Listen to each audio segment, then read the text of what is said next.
José e seus irmãos. Capítulo 37. Os sonhos de José. Jacó foi morar na terra de Canaã, onde seu pai tinha vivido como migrante. Segue aqui a história dos descendentes de Jacó. Quando tinha 17 anos, José apacentava as ovelhas com os irmãos, como ajudante dos filhos de Bala e Zelfa, mulheres de seu pai. E José falou ao pai da péssima fama deles. Ora, Israel amava mais a José do que a todos os outros filhos, porque ele tinha nascido na velhice, e por isso mandou fazer para ele uma túnica de mangas compridas. Os irmãos, percebendo que o pai amava mais do que a todos eles, odiavam-no e já não podiam falar-lhe pacificamente.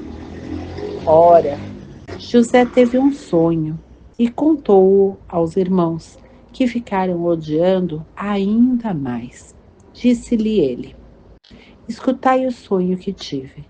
Estávamos no campo, atado feixes de trigo.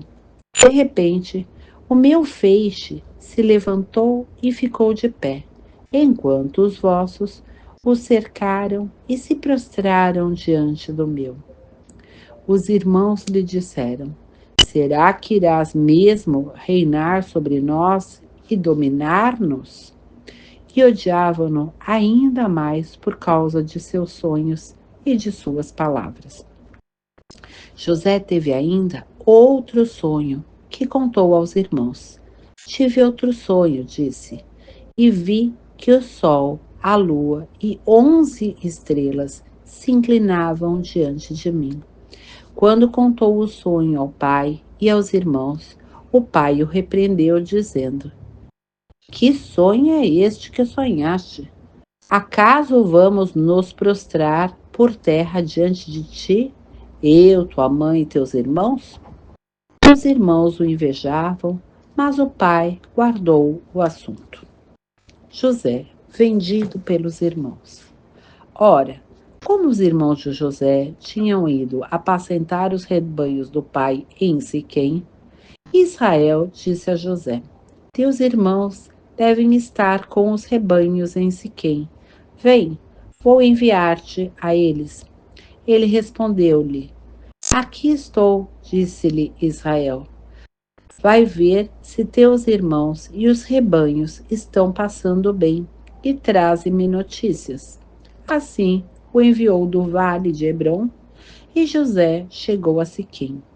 Um homem o encontrou vagando pelo campo e perguntou: Que procuras? Ele respondeu: Estou procurando meus irmãos. Dize-me, por favor, onde estão apacentando? O homem respondeu: Eles foram embora daqui, pois os ouvi dizer: Vamos para Dotaim. José foi à procura dos irmãos e encontrou-os em Dotaim. Eles, porém, tendo visto de longe, antes que se aproximasse, tramaram a sua morte. Disseram uns aos outros: Aí vem o sonhador. Vamos matá-lo e lançá-lo numa cisterna. Depois diremos que um animal feroz o devorou. Assim veremos de que lhe servem os sonhos. Rúben, porém, ouvindo isso, tentou livrá-lo de suas mãos e disse: Não lhe tiremos a vida. E acrescentou: Não derrameis sangue. Lançai-o naquela cisterna no deserto, mas não levanteis a mão contra ele. Dizia isso porque queria livrá-lo das mãos deles e devolvê-lo ao pai. Assim que José se aproximou dos irmãos, eles o despojaram da túnica, a túnica de mangas compridas que trazia. Agarraram-no e lançaram numa cisterna que estava sem água. Depois, sentaram-se para comer. Levantando os olhos, avistaram uma caravana de ismaelitas que se aproximavam, proveniente de Gaalade. Os camelos iam carregados de especiarias, bálsamo e resina, que transportavam para o Egito. E Judá disse aos irmãos: que proveito teríamos em matar nosso irmão e ocultar o crime? É melhor vendê-lo a esses ismaelitas. Não levantemos contra ele nossa mão, pois ele é nosso irmão, nossa carne. E os irmãos concordaram. Ao passarem os comerciantes madianitas, os irmãos tiraram José da cisterna e por 20 moedas de prata o venderam aos ismaelitas, que o levaram para o Egito. Quando Rúben voltou à cisterna e não encontrou José, rasgou as vestes de dor. Voltando para junto dos irmãos, disse: o menino sumiu. E eu, para onde irei agora? Então os irmãos tomaram a túnica de mangas compridas de José, mataram o cabrito e, embebendo-a de sangue, mandaram levar a túnica para o pai, dizendo: encontramos isso. Examina para ver se é ou não a túnica de teu filho. Jacó reconheceu-a e disse: é a túnica de meu filho. Um animal feroz devorou José, estraçalhou-o por inteiro.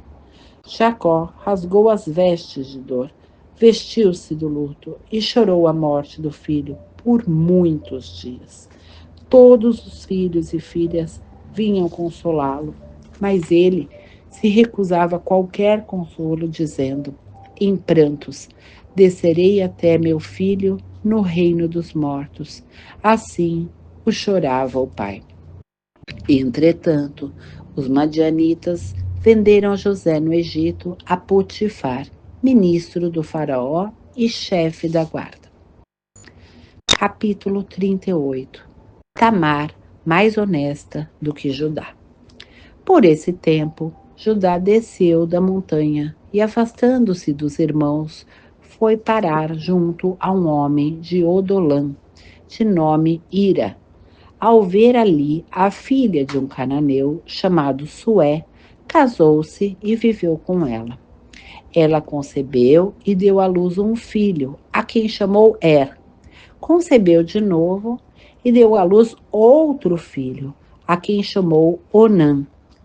Tornou a conceber e deu à luz outro filho, a quem chamou Sela.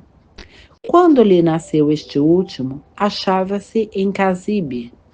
Judá escolheu para o primogênito, uma mulher chamada Tamar. Mas primogênito de Judá, desagradou ao Senhor e o Senhor o fez morrer. Então Judá disse a Onã: une-te à mulher de teu irmão para cumprir a obrigação de cunhado e assegurar uma descendência para teu irmão. Mas Onã sabia que o filho não seria seu.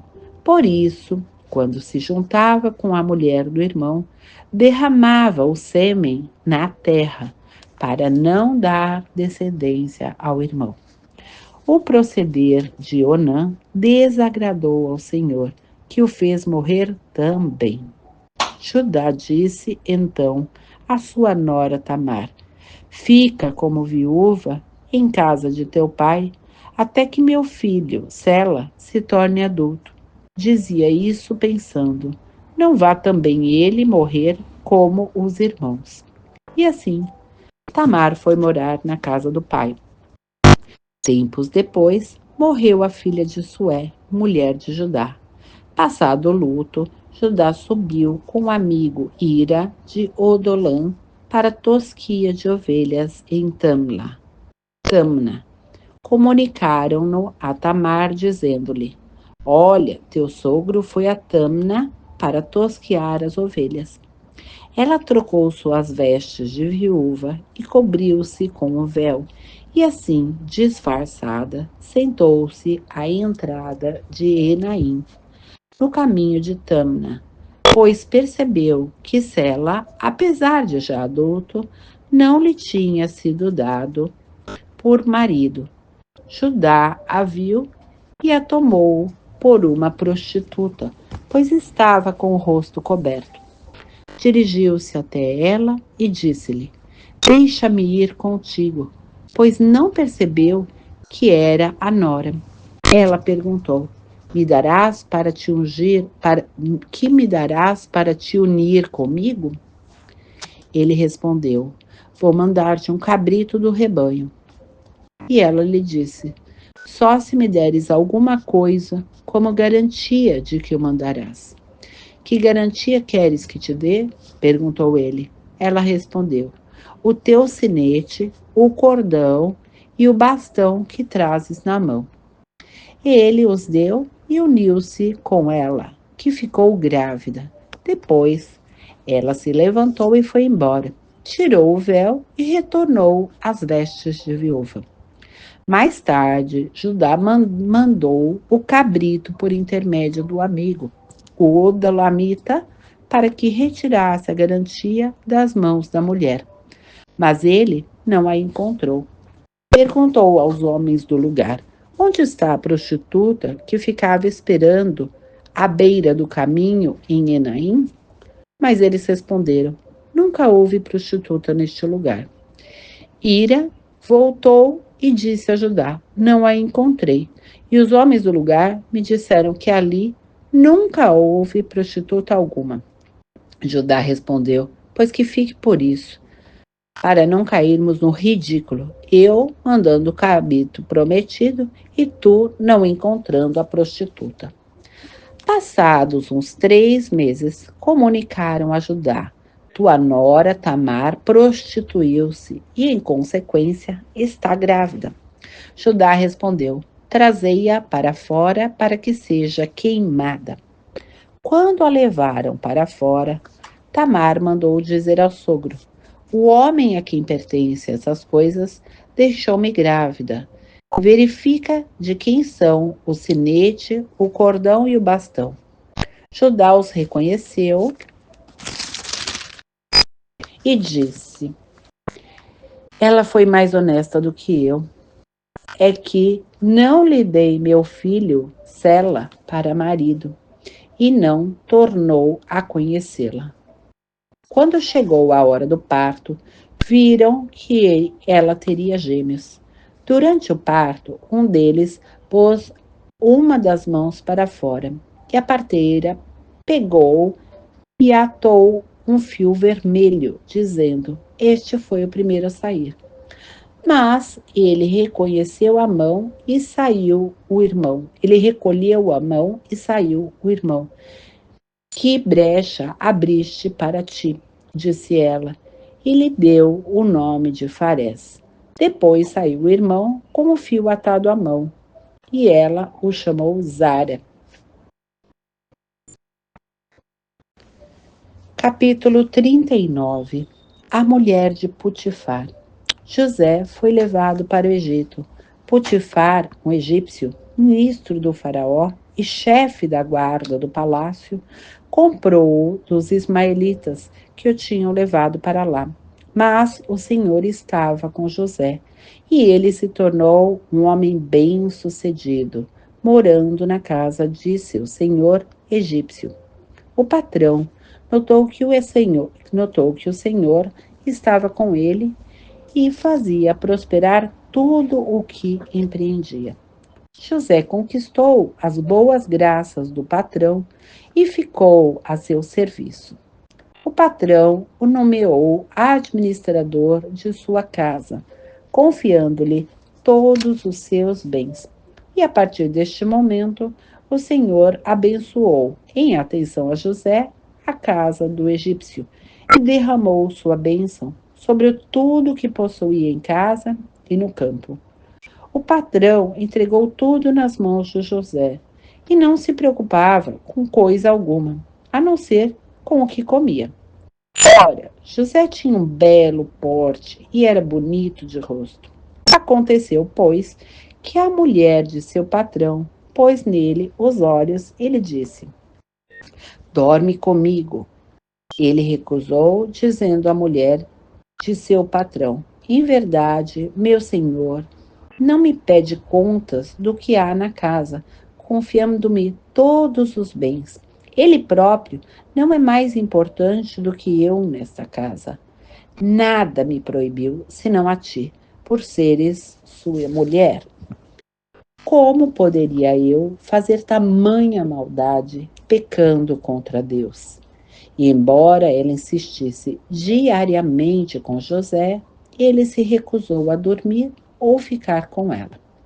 Certo dia, José entrou na casa para seus afazeres e nenhum dos domésticos estava em casa. A mulher agarrou-o pelo manto e disse: Dorme comigo. Mas ele largou-lhe das mãos o manto e fugiu correndo para fora. Vendo que lhe tinha deixado nas mãos o manto e escapado para fora, ela se pôs a gritar e a chamar os empregados, dizendo: Vede, trouxeram-nos esse hebreu para abusar de nós. Ele me abordou para dormir comigo, mas eu comecei a gritar em voz alta. Quando percebeu que levantei a voz e gritei, largou o manto aqui comigo e fugiu correndo para fora. A mulher ficou com o manto de José até o marido voltar para casa. Então falou-lhe nos mesmos termos, dizendo: Este escravo hebreu que nos trouxeste abordou-me, querendo abusar de mim. Quando levantei a voz e comecei a gritar, largou o manto aqui comigo e fugiu para fora. Ao ouvir o que aquela mulher contava, assim é que me tratou o teu escravo. O marido ficou furioso, mandou prender José e lançou-o no cárcere, onde se guardavam os presos do rei. E José ficou no cárcere. Mas o Senhor estava com José e concedeu-lhe seu favor, atraindo-lhe a simpatia do carcereiro-chefe. Este confiou a seus cuidados todos os que se achavam presos. Ele era ele que organizava tudo quanto lá se fazia.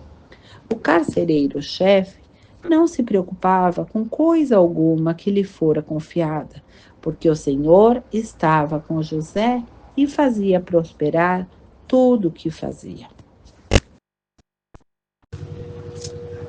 Salmo 1. Os dois caminhos. Feliz o homem que não procede conforme o conselho dos ímpios, não trilha o caminho dos pecadores, nem se assenta entre os escarnecedores. Feliz aquele que se compraz no serviço do Senhor e medita sua lei dia e noite. Ele é como a árvore plantada na margem das águas correntes. Dá fruto na época própria, sua folhagem não murchará jamais. Tudo que empreende prospera. Os ímpios não são assim, mas são como a palha que o vento leva. Por isso, não suportarão o juízo, nem permanecerão os pecadores na assembleia dos justos, porque o Senhor vela pelo caminho dos justos, ao passo que o dos ímpios leva à perdição.